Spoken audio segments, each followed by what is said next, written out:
Rogue Record. What's up, everybody? You're listening to Hustle Makes It Happen, a podcast about the grit, the determination, and the mindset it takes to become a winner. Success is not an accident. It lives outside your comfort zone, in the trenches, where excuses are met by brick walls. So strap in, tighten up, and let's get ready to hustle.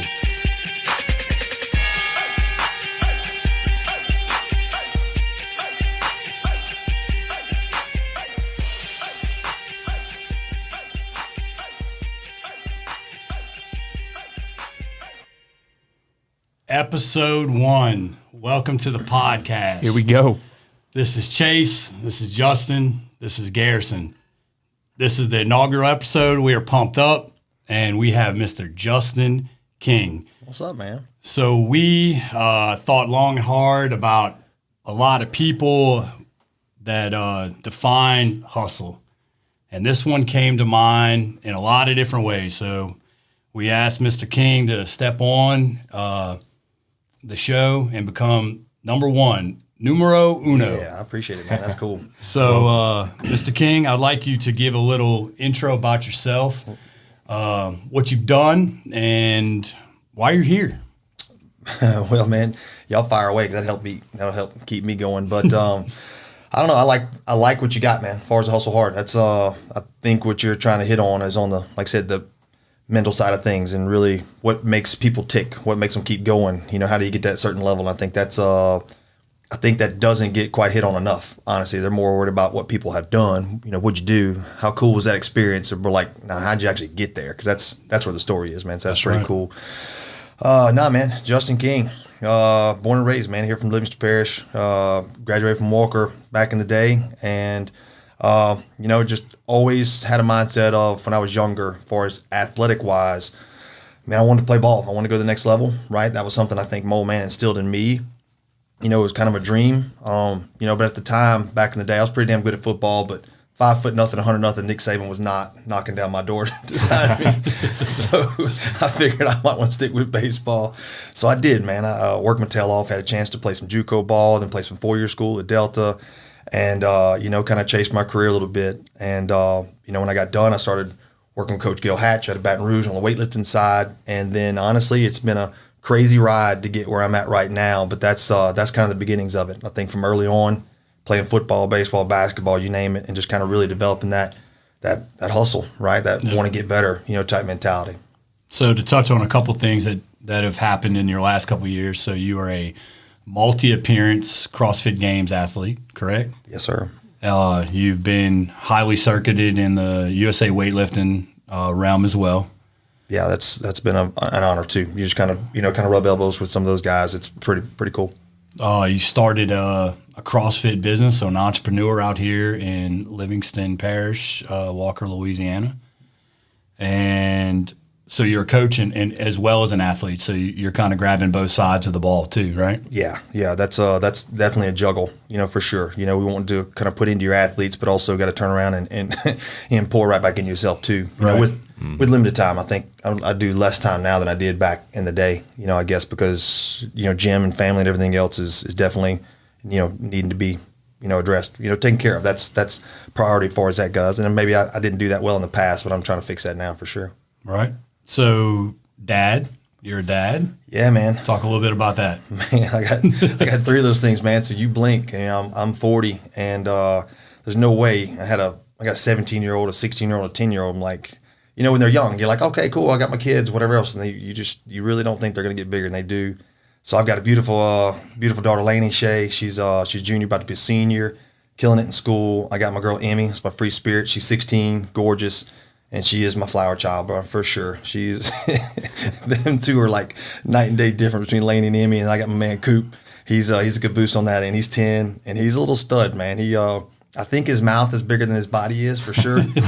He talks so much noise. I'm like, dude, you don't have enough ass to back up on that. Yeah, you don't have enough ass yet. You don't have enough. But I'm glad he's got the swagger. You know what I mean? We just got to work on the other stuff.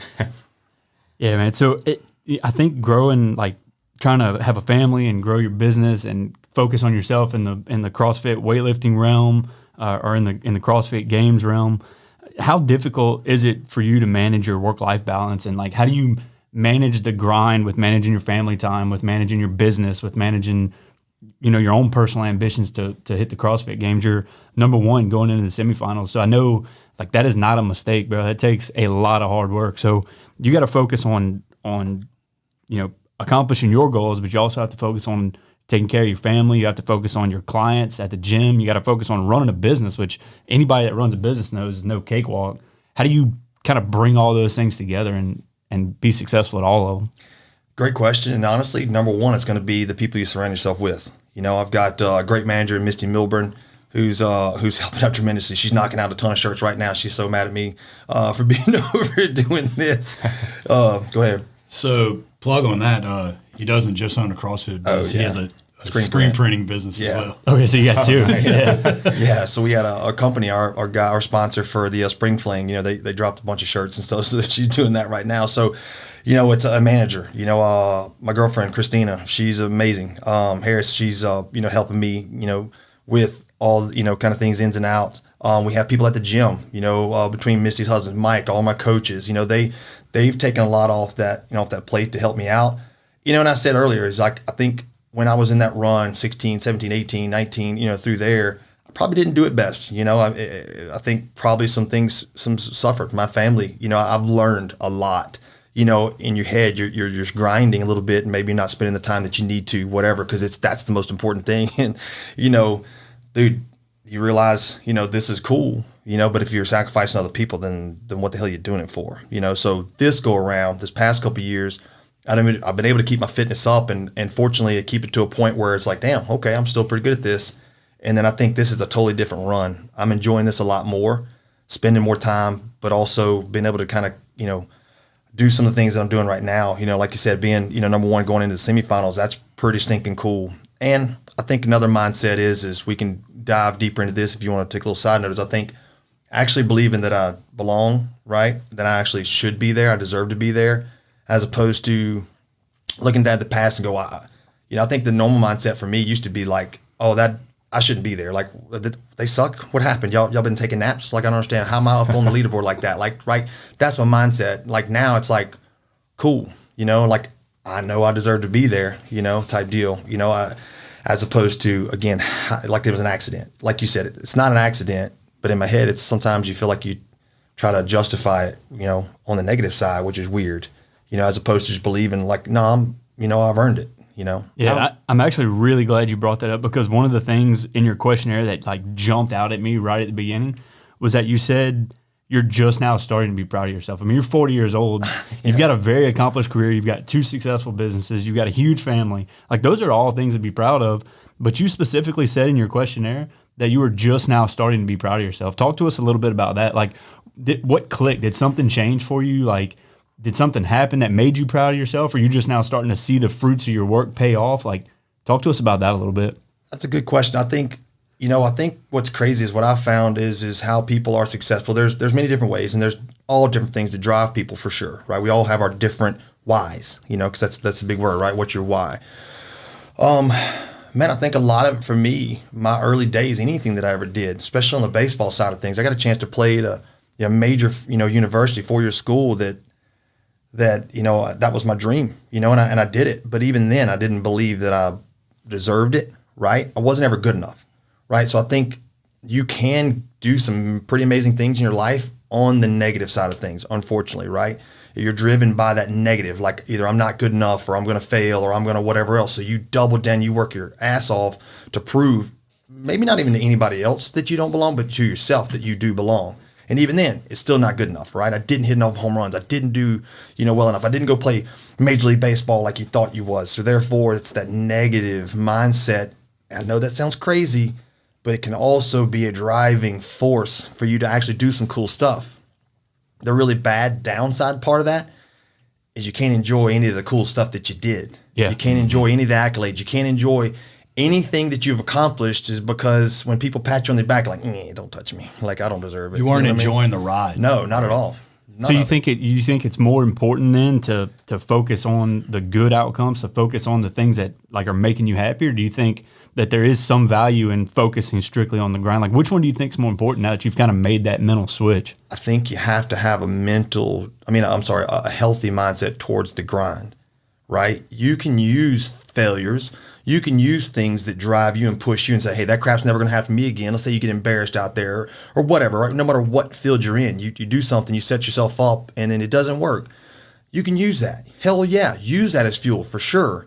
But I think what I've learned is, what I'm learning even more so now is like, don't set yourself back. Because what happens is when you fail, then you if you double down, like, I told you wasn't good enough. I told you suck. Right? So you double down on that negativity. Yeah, you might come out of it and you might push and succeed. You might not. You might not ever come out of that negative mind loop. So while, again, it's driving you to do some cool stuff, what happens is you sit back and even then, the fruits of your labor aren't good enough, right? And so I think I would never in a million years put that on anybody. Like, anybody became a millionaire, the most successful person, whatever else, but they did it that way. That's not enjoyable. That's not a good way to do it, right? And so I think you can enjoy it. You just can't. So talking about learning how to enjoy it a little bit better now is like, it's tough, man. It's tough to actually believe that you're good enough in something. It's tough to actually believe you have value, right? That you belong. It's good to have a balance. Yeah, you got to have a balance. You got to have that, okay, you're still not where you need to be, right? Maybe you're not as good as X, Y, and Z of this guy, whatever. But I'm going to stay positive. I'm going to work my tail off and I'm going to do the best I can, right? So that whole hunky-dory, hey, I laid it all on the field, I did the best I could thing, I mean, that is realistically what you want, but that's not really what in a competitor's mindset, or even when I say a competitor's mindset, let's be honest, it's not just on the field of battle here. It's not on the CrossFit Games floor. It's life. It's what we do. Every one of you guys, our occupations, everything. We're all competitive to a certain degree in that sense. We want to succeed. How you go about it in your mental state to get there, I think it varies tremendously. Which kind of goes into the next point is that you've done a lot, right? You have some great accolades, but a lot of what we read and what we know is you said how much you're not done in a lot of different ways, right? Yeah, no, man, that's valid. That was a good question. Your question there was good too. Like I said, so good job. Keep using that. It's, let's say, baseball, right? That was my main goal. I want to play college sports. That was it. So I did that. Cool. When I got done, I wanted to be the collegiate strength conditioning coach. So little fun fact, I think why I do what I do now is my goal. I was probably a sophomore, junior in high school. I had major lower back issues, lumbar issues that kept me from playing football. I mean, I played my sophomore year, junior year, I kind of rode the pine a little bit because I was hurt all the time. And then finally senior year, I took a hit and it was over. I knew, like, if you're scared of getting hurt, get off that field. So I had to hang it up. My back stayed hurting. There was a guy named Rich Gannon. He was a strength conditioning coach at UL. Well, it used to be USL back in the day, right?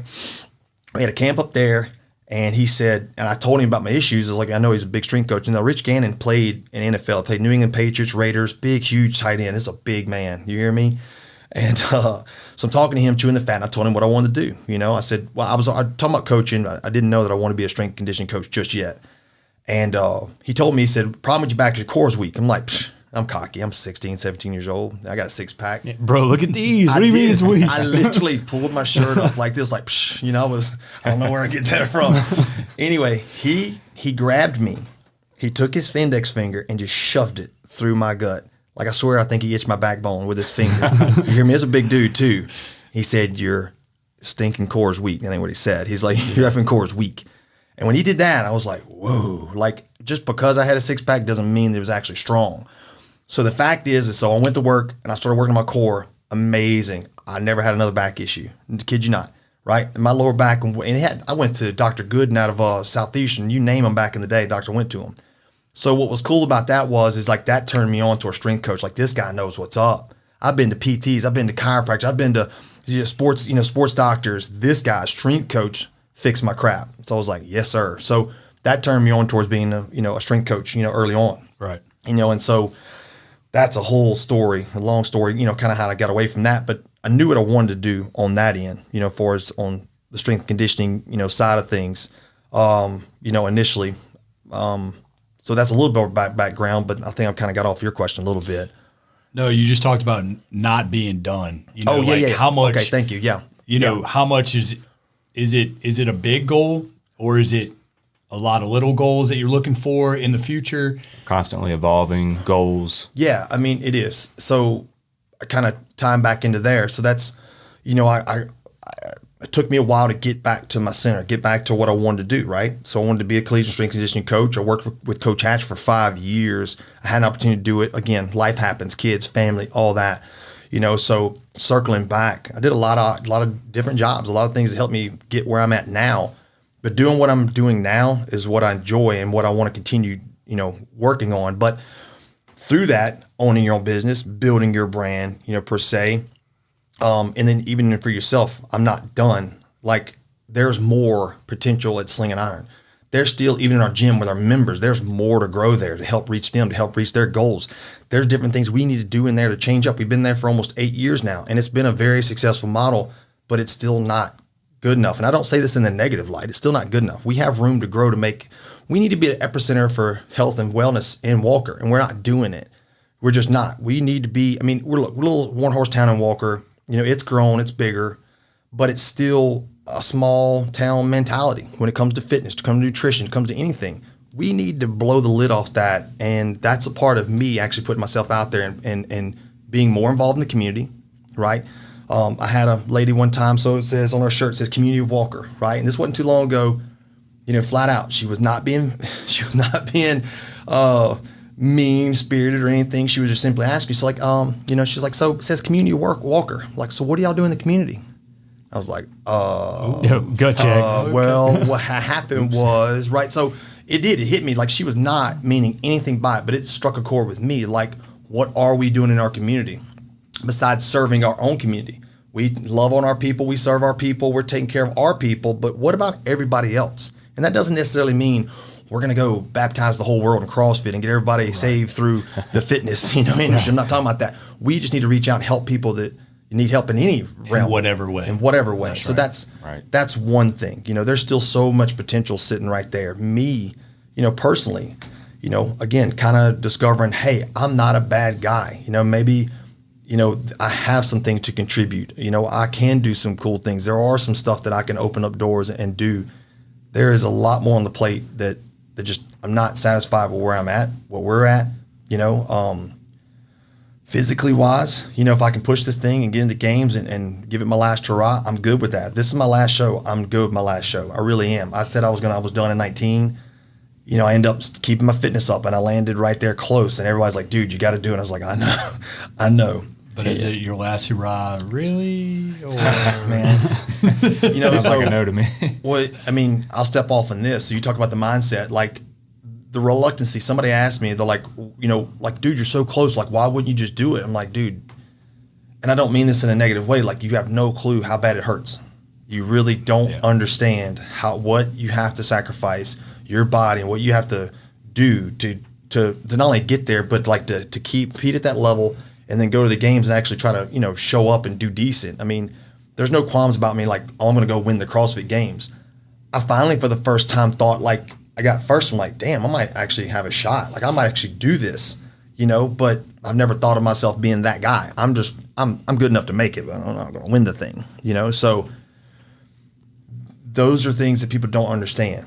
You have to do all the hard things over and over again. You got to pound yourself. Like, I think in sports, like, sports are a little different than what we do on the CrossFit side of things. I think you could probably compare it to maybe like MMA or something like that, right? It's such a grind. MMA is so hard. Like, these guys be good at jiu-jitsu. They got to be boxing. They got to be wrestling. They got to be all the things, man. You can't walk into an octagon nowadays and be like, oh, I'm a good spar. Good luck with that, because as soon as you go to the ground, you're done. You're choked out. You're whatever else.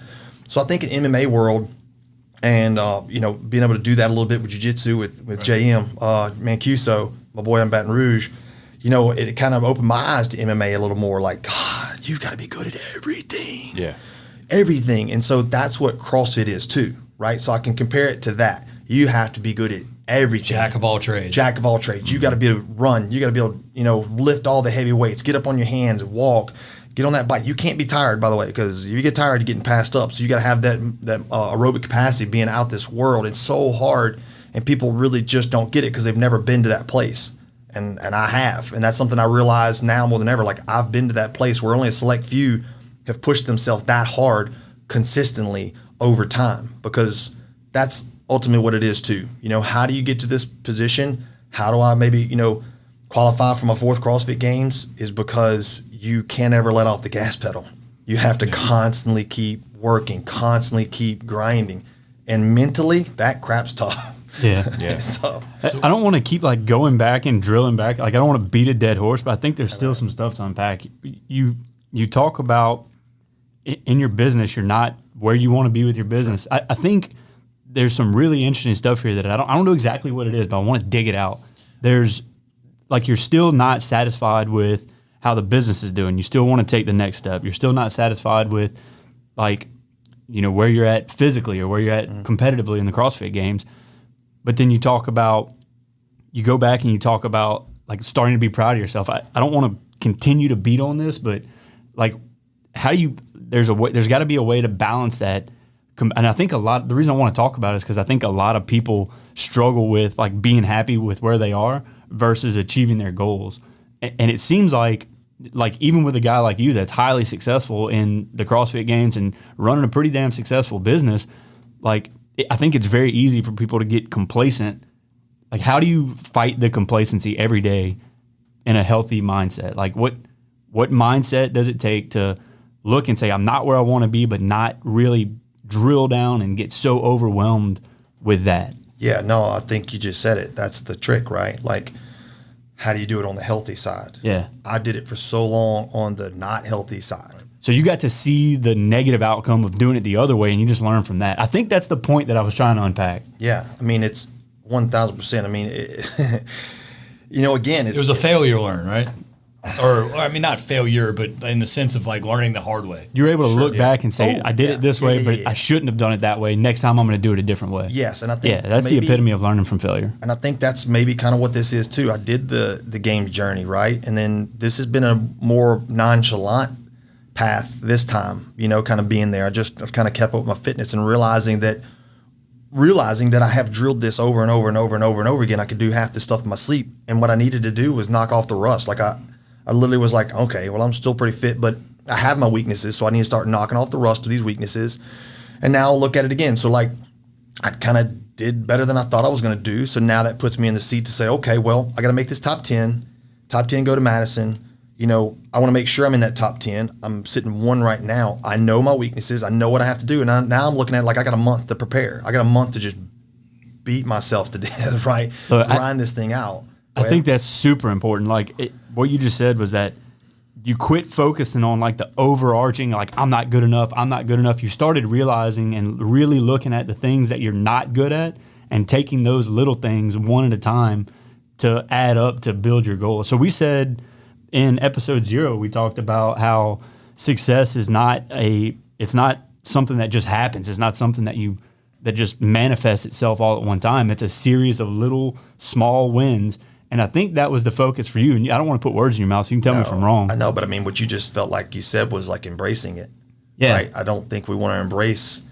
Why is it though, right? That's a whole nother freaking podcast. I mean, and that's something, honestly, I really do want to get into that one day. I feel like that I might even be a calling because I'm still learning. I'm still living through it, you know, but it's embracing that, dude, you're good. Yeah. You're good. You can say it, right? And like, so I'm watching some of these other guys on Insta. There's some people I'm following that I used to not maybe follow. And they're, you know, some of these guys that have made it in business, whatever else, they're almost, right, what do we learn? Humble. Stay humble.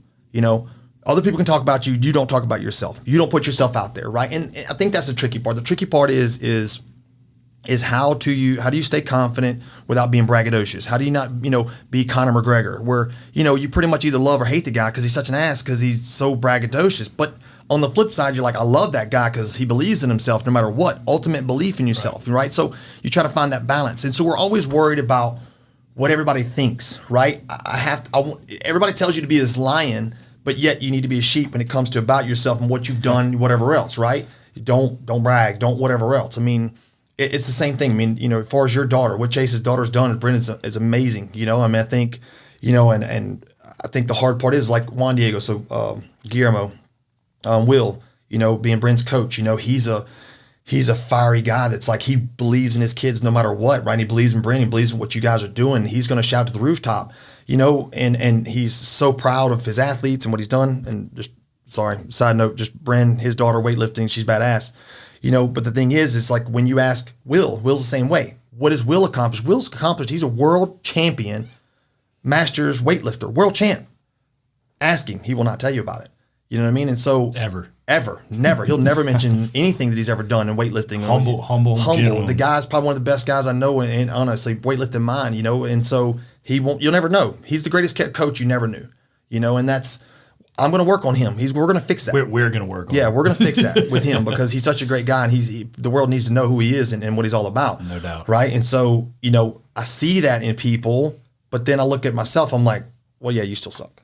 Right? What? Like, what are you talking about? And so one of the keys that have unlocked that for me, this has been years ago.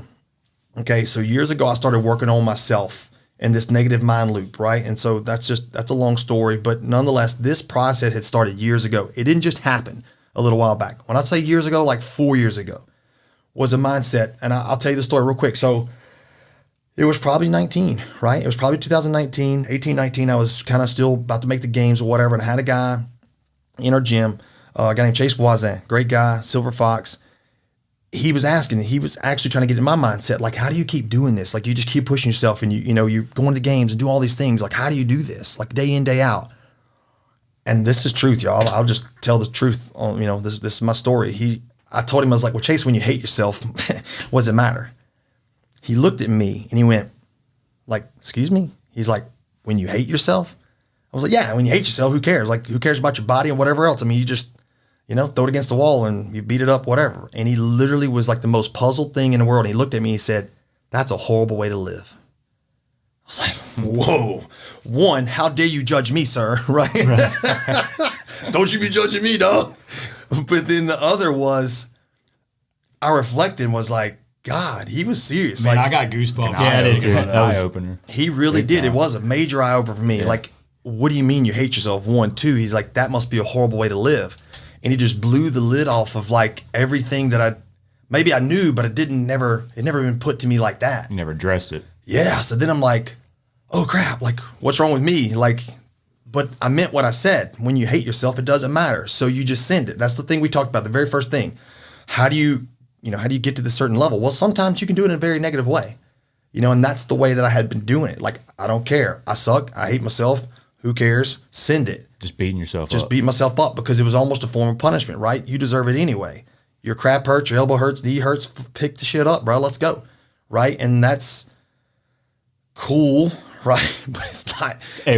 It's a way. Right. Yeah. But again, at the end of the day, no matter what you accomplish, no matter what you do, it's not good enough. And you really don't deserve it anyway. Because why? The value thing. Because you don't find value in what you've done or who you are or whatever else. So it's all for naught, right? And now I've never been to a point where, like, I'll just convey, I've never ever been to a point where, depression or suicide or anything like that. I've never been on that level. I can honestly say that I've never felt that way, but it was always just chasing this probably unattainable me, right? Because I was never going to get there if the way that I felt about myself was that way. So when he said that, it made me really go into some serious thinking. There was a lot of change for me. There was a lot of things that I had to reflect on, not just CrossFit, life in general, how I treat my family, how I do everything. So it was a very big deal to start unpacking. And I think when you have something that's been ingrained in you since you were a little kid, right, it takes a long time to unpack. And you start figuring things out about yourself over time and why you are the way you are and what you've done and how you've accomplished maybe some of those things are not the greatest way. And so now, even though I'm still growing, I'm still learning, I'm now starting to get to a point where, okay, maybe I'm going to beat the crap out of myself for the next, 4 or 5 months here. But it's not because I hate myself. It's because I actually want to let's see what I can do this time. Right. Let's see how far I can take this thing. Let's do the best that I can. And if I fall short, I fall short. But at least now I can have that old hunky-dory, I left it all on the field, type mentality. And I can be satisfied with that. Where in the past, 2018 games, right? 2018 games, I get done. And I come in like 10th or something. I really felt prepared to go in that games. I made some mistakes during the CrossFit games. It just cost me tremendously. When the games are done, I come in 10th. I just made it to the CrossFit games. The games are done. They did the ceremony. Everybody's hanging out, whatever else. My sick mentality, maybe in my head, the Michael Jordans and the people, what they do, great Larry Bird running bleachers after games, all the stuff I've been taught when I was younger. I'm on a rower and I'm like starting to row. Like I'm mad. I'm mad at my placement. I'm mad what I did. I'm mad at mistakes. Everybody's done, dude. We're done. We're done. Nobody's working out for like the next 3 weeks. Nobody cares. I'm on the rower, like getting ready for 2019. Like what? Like what? What are you talking about? Like, yeah, you were punishing yourself for being like one of the top 1% athletes in the world. Yes. Base case, even at number 10, Yes. you're one of the best athletes in the world. I was punishing myself. I was pissed. I was punishing myself. So we're going to fix this. Is that healthy? Not at all. Not even remotely close. Right. So what happened? I'm not proud of that. I'm not proud of anything that I did. Not proud of the placement. Not proud that I made it there 2 times. Not proud of any of it. Right. And that's not where anybody needs to be. So the comparison now, today, to 22, 18, 19, right? Totally different journey. Totally different. And attributed to fully because you've been working on your mental mindset for yourself Yes. and in life. But it's also, again, man, we talked about being surrounded by people. It's also having people that actually believe in you, how you are, accept you for who you are, what you are. And help the growth. Right. And, that's somebody I've had in my life, here recently that has really made me see that, holy crap, like, I am flawed. I am not perfect, but I am good. Ultimately, I am good. I have made mistakes. I am, we're not going to get off on that diatribe. I think everybody in this room would sit there and attest. You've made plenty of mistakes in your life, but that doesn't mean you're inherently bad. That doesn't mean that you can't, get better. That doesn't mean that you can't keep growing. And I think that's for me was always carrying around that baggage of saying, you're not good enough. And then what happens when you're not good enough, then when you take the things where you do trip up, you do mess up, you do make mistakes, then all you does is compound and it just adds and it stacks and it stacks. So what happens is now you're under a mountain of mistakes or flaws or things that you can never recover from. You can't, no matter what you do, you're still, hey, look at that. Remember what you did over there? Or remember all these things? Or remember where you hurt that person's feelings or whatever it is, right? You're never getting out of that hole. Never. And that's something where I'm very glad to sit there and say that I am finally coming out of that and realizing, hey, dude, you're good. Go be you. And people actually care. People actually, want to be in your circle. They actually want to, to be a part of your tribe. Yeah. And how about, if that's the case, then how about you finally turn around and go lead and be the person you're supposed to be as opposed to being the person you're scared of being. Right. Yeah. Absolutely. So some of your early mentors, because you're tough as nails. I know you personally. I've known you over these years. So where did a lot of this come from? Who were the people that helped instilled some of those traits? Number one, Keith King. That's my old man, The Rock. So my dad, 110%. He's my boy. He was I don't know if I say an atypical dad. There was nothing typical about him. There's still not. But just, he's the hardest worker I've ever met, ever. I would say my dad when I say grinds, he's always grinded. Him and mom, they got pregnant early with my sister. He was the guy that dropped out of school and took care of his family. He was the guy that was hustling, working, and trying to make, provide, and has always worked. I mean, the dude don't have any hobbies. That's all he does is work. When he's got downtime, he's going to be working. He's going to be finding something to do, that type guy. And so he was the guy that put the mindset in me, like, to toughen up. Early days, I remember getting a cut or scratch or anything, God, he would go pick it just like, what are you talking about that right there? Like, just toughen up. Like, he was mean now. He was mean. Let's get it twisted. There was some sadist stuff going on that dude, but it made me tough. And anytime that I remember, for instance, 4th of July, long story short, I'm opening up a pack of sparklers for all my little cousins and stuff. I light the whole pack. It goes, whoosh, it burns straight through my hand, right? Like, I didn't know sparklers did that. I open my hand, it's just burnt all the way through. We got a tournament that weekend. I'm catching, right? Got a tournament. Like this Friday, this like Saturday, you got to go play. I got nothing but blisters on my catching hand. I'm like, I can't catch. He's like, why the hell not? I was like, this hurts. He was like, I don't care. He's like, put your mitt on, let's go. And I remember catching that tournament and like wincing every single time. And every time he was like, atta boy, right there, that's how you do it because you're tough. He would, even though he would like be Keith, right, towards me, but then he would also encourage that toughness, right? He's being say, he's suck being it up. endearing, while he's being tough on you. Yes, right, and that's a pretty good little mind thing right there. So one, I may be feeling bad, like my dad thinks I'm a puss. I gotta suck it up right here, but not really. What he was doing was kind of reinforcing, like suck it up. He's showing you he's proud of your toughness. Yeah, he was proud of my toughness. So positive reinforcement. That's pretty cool, right? you don't think about positive reinforcement on maybe a mental toughness thing, right?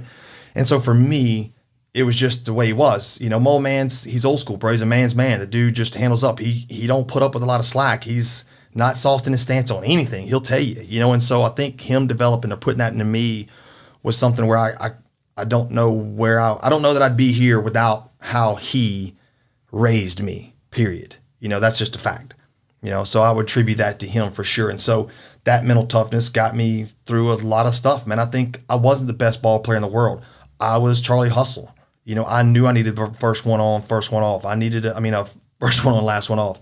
I had to bust my butt. I had to, when I signed to go to JUCO, I got picked up by Jay Ortiz. So Jay is now, he was the AD at Southeastern. He's running Ham America over there now.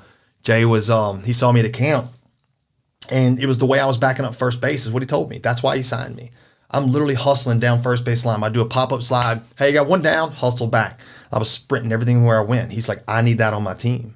It was pretty much the same for Delta State. That's pretty much anywhere I went. My hustle, my work ethic, my mentality, my leadership were all things that got me to the next level. Now, this is not a me knocking on me. I was a damn good catcher. I couldn't hit water if you fell out of a boat. I thought I was a big league hitter, and I was a base hit hitter, and I should have stayed within myself a little bit. But but those things attributed to me being successful and be able to go to the next level and kind of fulfill that. And it goes back to being hard-nosed and being tough. And, man, we're missing a lot of that in the world nowadays. So you went from one tough as nails dad, and you adopted another one, or he adopted you shortly thereafter, right? Whoa, you talking about Coach Hatch? Yep.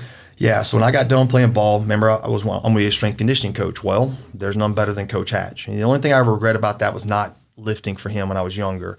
But I got a chance to go intern for Coach Hatch, and then I worked for Coach Hatch for almost 5 years. So before CrossFit. Give a little background on who Coach Hatch is. Oh, shoot. So Gil Hatch. Gil Hatch is, I say it's simple. He's probably the greatest strength conditioning coach this country's ever seen, period, for Olympic weightlifting. He's in the Smithsonian, for God's sake. They have his uniform, what he wore to 2004. So he was the head weightlifting coach in 2004 at Athens, Greece. Shane Hammond set American record and stuff like that when he was there. So he coached the Olympics. Not only that, he was head coach for many teams. He had Blair Barbier and you name them, Brett Bryan and Tommy Calandra, all those guys. He's great some years past. I know you know some of these names for sure. These guys have been through the 80s. He trained, I think he personally trained and coached, 2 Olympians. And you had Matt Bruce, who was an Olympic, team. He was a team member, right? And so there's names after names after names this guy's trained, but also some of the strength coach in through NFL, college. I used to name all of them back in the day, but Moffitt, Coach Moffitt, who's done with his reign at LSU now. That's a Gil Hatch guy through and through. And so Coach Hatch, when it comes to Olympic weightlifting, when it comes to lives and athletes he's touched throughout the world, man, I can't even tell you. And no one better. No one better. And honestly, unless you knew the guy, so tough as nails. You talking about Coach Hatch? Yes, that dude was. When I say old school, tough. He was flat out tough on his athletes. He was tough. He pushed his athletes to the limits, but he got every ounce of them. That was the thing, right? There's one thing about being just a tough, mean-ass coach, but then there's another thing about actually getting something out of those athletes. And man, Coach Hatch said it. He's like, I remember saying one time, he's like, I don't have world-class athletes. I don't. He said, these are people from Louisiana. They're right here local. So you mean to tell me these are world-class athletes? He said, you're only a world-class athlete if you believe you're one. And he said, I'll make you a world-class athlete if you let me. And the thing is you think about it, these are homegrown guys. It's not like we're flying in people from other countries. These are cats that are right here local that made amazing feats, right? Going to the Olympics 2 times with Brett Bryan, that's just a local boy. He believed, and Coach Hatch had the tools to get him there and had the mental toughness to keep working and keep grinding. So that's who Coach Hatch is. And so, yeah, I attributed a lot to that. Anything that I've done in this sport, anything that I've done in CrossFit, I attribute it 1,000% to Coach Hatch because when I got into CrossFit, guess what I had? I knew how to lift. Right, and that's a big part of CrossFit now. Cleans, jerks, snatch. You got to be able to do all that, and you got to be able to do it heavy, and you got to do it fast. And I learned all of that, through Coach Hatch. Had I not done that, I would not be sitting here today. And that's the truth, man. And that's a tip of the hat to the old man for sure, but it's the flat out truth. So we asked you, I think it ties into these early years. We asked you what you would say to yourself at 16, and man, did this strike a chord. Bro, I loved this answer. I of everything I read, I'm knowing you in the past these years, I know a lot of your life too. So, sure. But reading this, man, I loved every second of it. You said, "Stop listening to people that never took a chance." Truth. And man, that is, it couldn't.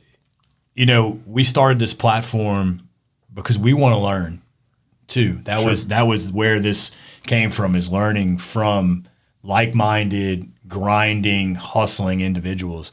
And I said, because I listened to a lot of people over the years. I'm still learning this. I did. And when I read that, it just sunk right inside of me. When I read it, I said, yep. I could have used that at 16. Yeah. I could have stopped listening to the people who tell you, don't do this, don't do that. Oh no, you're going to fail. And I listened sometimes. Yeah, sure. And we all did. So it really struck a chord. Do you have some instances back in that time that maybe you would have took a little further chance or not listened to the naysayer, or that you can like vividly remember that made that come through for you? Yeah, I mean, I think it's rampant. I think we all have it. I think, listen, people mean well, right? And people want to see us succeed. People want to see. I think everybody in our life wants to see us do well. In anything. I think that's generically people as a whole. There are haters out there, but people that are close to you want to see you succeed. But a lot of those same people, they never took a chance. They played the safe card. We get up, we go to work, we provide for family. That's what we're supposed to do, so we do all these things we're supposed to do and like disregard all the stuff that you maybe want to do or maybe want to try. So it's fear.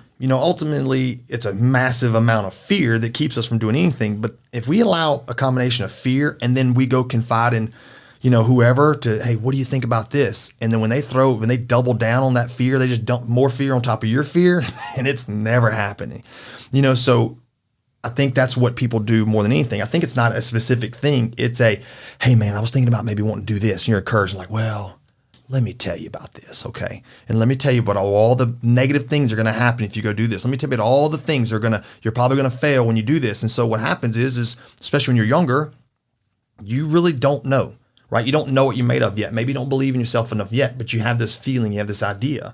And then when you have these older people just shitting on everything that you throw at them, basically, because they didn't take a chance, because they are scared themselves, right? That's why they took that job. That's why they, took that gig. That's why they are where they are, because they didn't chase that dream or whatever. So then you listen to them and they're going to tell you, hey, watch out for this or that, because they didn't ultimately take that chance too. Does that make sense? Take the safe route.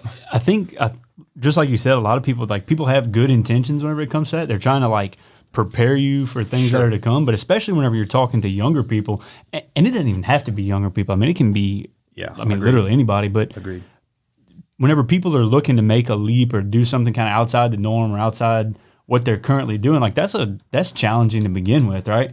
It's nerve wracking. People they feel some kind of way about it, but they're trying to work through those things in their head. And I know I've done this a lot in my life. I'll ask people for their advice on something, and then they'll give me their advice and I may or may not take it. But whenever you ask for that advice, if people are constantly telling you all the negative things that can happen, you already know that. And then just somebody that you look up to telling you those things is just compounding that problem. And it'll keep you from taking a leap, right? It'll keep you from moving in a direction that you think you want to go. And I think ultimately that could lead to a pretty unfulfilling or, an unfulfilling life. Or it's a dream killer. Yeah. Dude, that's so important. I'm really glad you mentioned that. You're taking other people's risk tolerance and you're inherently taking it onto yourself at that point in time. Yeah. Their risk tolerance may be really low, and because they're not willing to take it, and they're telling you that they're not willing to take it, and then they're compounding on you, so then you start inheriting their risk tolerance, even though Yeah. yours might be higher or lower, wherever. So Yeah, it's like you absorb it a little bit, you know, but kind of staying with that is, it's not only people didn't take a chance or whatever, but it's, you're trying to do something, you're trying to go against the grain, you're trying to go against the norm. And I've actually had people ask me like entrepreneurial spirit, like I don't get it. I've had people like, I don't get it. Like, why? Because I mean, if I'm sitting there, I got $1 million in the bank, then maybe they would go, oh, okay, I get it. I don't. I'm still hustling. Financially, I still know there's plenty of venues out there or spaces I need to be in that help me financially to keep growing on that too.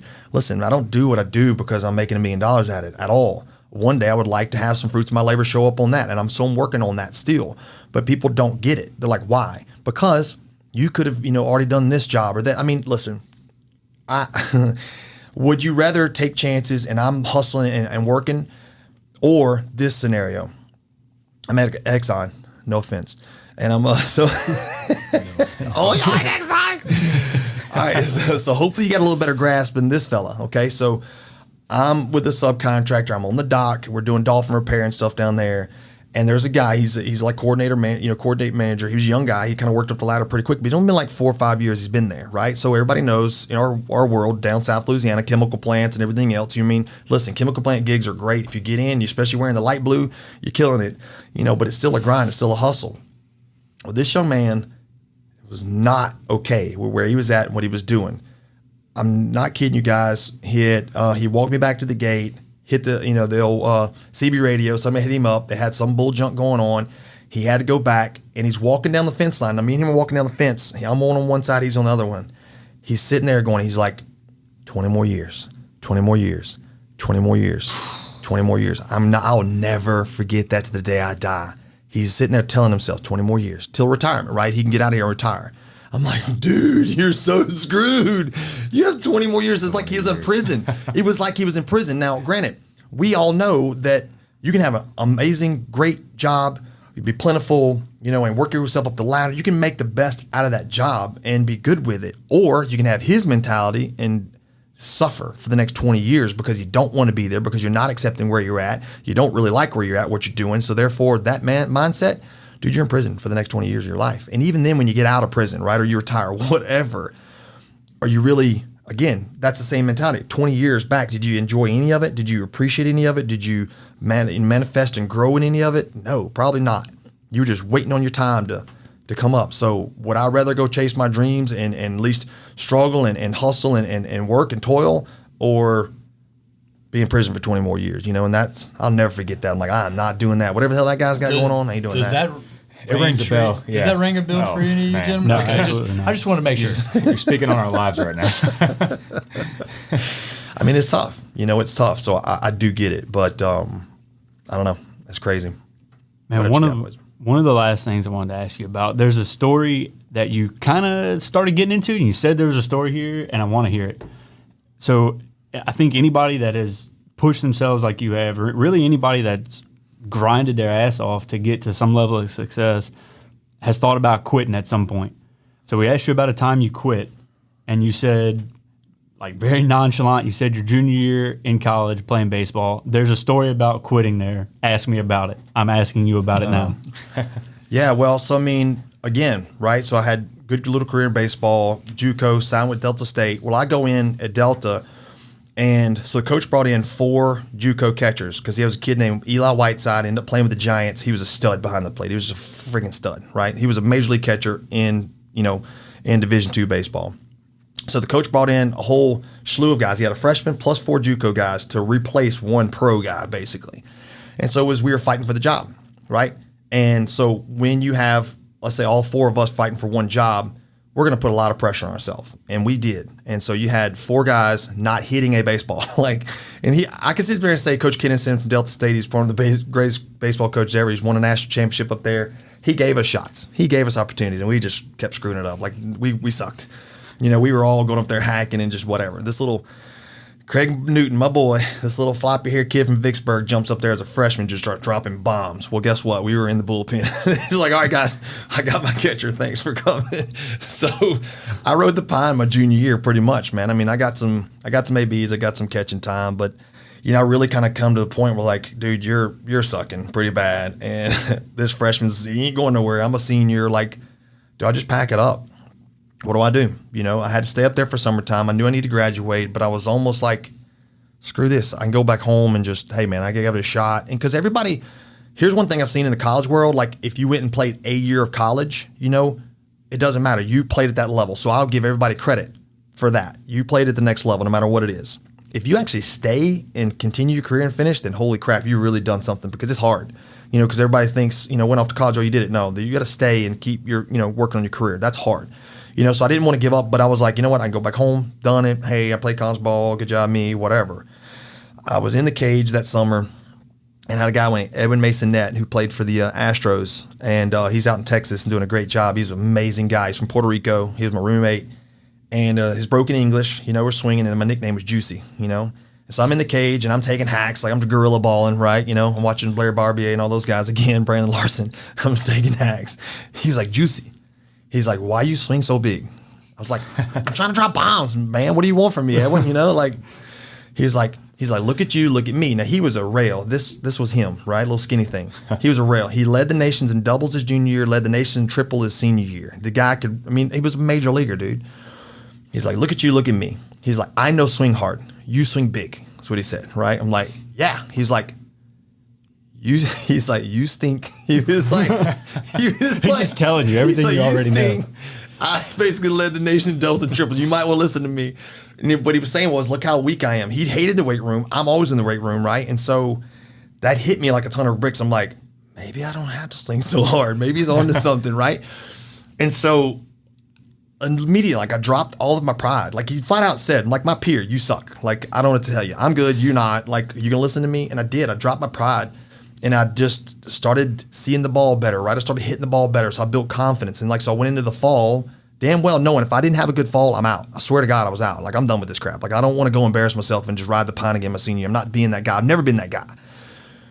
Dude, and I light it up, right? I'm smashing the ball over the ballpark. I get in my senior year. Thank God Craig had a little bit of a dip his sophomore year, that sophomore slump.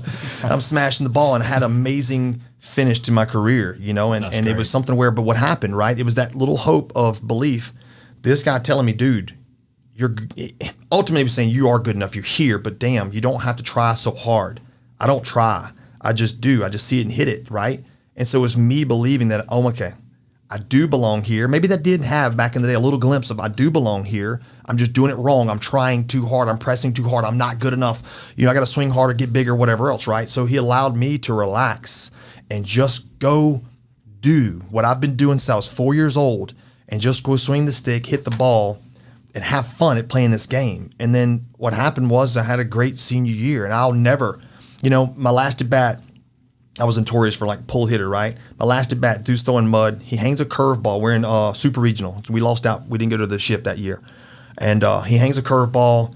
I smoke it to right field for a double. That was my last at bat ever. So for me to sit there and wait on a curveball and drive to right field, that was a big deal. But that's where my stick was at the time. And I remember hugging my dad, and I told him, said, man, I am not ready to go play softball. Like I just felt like I was really coming into my own hitting wise, like I could continue, So, but I can hang it up on that. And that's one thing that I can sit there and say, my last at bat, my senior year, that was great. And it attributes to that guy helping me out. But yeah, that was something where I wanted to quit so bad. And had I not started believing in myself, or at least had that moment, then yeah, I'd definitely. And honestly, if I didn't have that year, again, I don't know where I'm at right now, Love it. I love it. Bruh, that's a lot, I'll be back for another one. Yeah, you got another episode in you for sure. Definitely. So for everybody that takes the time to listen to our podcast, these are the people that we want to bring on. This is the mindset we want to tap into. We want you guys to make your own roadmap by listening to Mr. King's story. If there's one thing that you took out of it, I want you just to know that the grind's always there. There's people hustling every day. Mr. King is local in our community, and he took time out today. So thank you, enjoyed it, man. Justin, I appreciate it. for coming in. For coming. And I would watch him on the leaderboard. He's coming up. So into May, we got the semifinals into May, and then they take the top 10 to the games, man. So please tell our viewers, for the ones that are local, give a little plug to how they can find you and what you do. in the world as well. Yeah, man. So, I mean, everything's through Slingin Iron, either my page, Justin King or Slingin Iron. We go through that. And then as far as the games and stuff goes, just keep up with the games. Go to the CrossFitGames.com. They'll have all the leaderboards and everything there. And so I think May 24th, we'll do some more workouts, and that'll allow us to kind of see where everybody falls. And then they'll name the cats going to the games, and that won't be till the end of July and 1st of August. So I'll be in the 40-44. So that's the original Masters age group, man. So that kind of holds a little bit of a little bit with me, because I was coming up, those Masters were beast modes. And now what you have is you have big time games athletes that have been there for years. Now they're in the Masters, and they're still like Sam Dancer. Some of those guys are just killing it. So it ain't getting easier, bro. Right. It ain't getting easier. Well, you have some fans over here that will be rooting for you for sure. Hey, I want to take you up. If we get a chance to do this again, man, I would. I enjoyed it. That'd be fun. That's awesome, man. No, we appreciate it. Look, Garrison, any last closing questions, comments? Man, no, you killed it. I have a lot to work on myself. Yeah. It'll make you realize it. Chase, you got anything? No, man, just a lot of praise and thanks, man. Always appreciate you coming in for this. Yeah, Justin, definitely thank you, man. So our show, guys, it's important. If we're going to grow the show, we need your help. You have to share the show to help us grow. That's it. All of our social media links, all of our links to our podcast distribution channels are all linked in the video description or in the podcast description below. You guys do us a solid. Help us grow. Share the show. We want you to continue to send in. I've got a couple of suggestions already of hustlers that you guys want to hear from. Continue to send those in. The best way to get a hold of us right now is either Instagram direct message or Facebook Messenger. So, or if you have my phone number, call me, send me an email, whatever. Get a hold of one of the three of us if you have somebody that you know would be a great guest on the show. Until next time, guys, this is episode 1, Hustle Makes It Happen. Remember, head down, eye on the ball, hustle makes it happen, but most importantly, have fun. Thanks.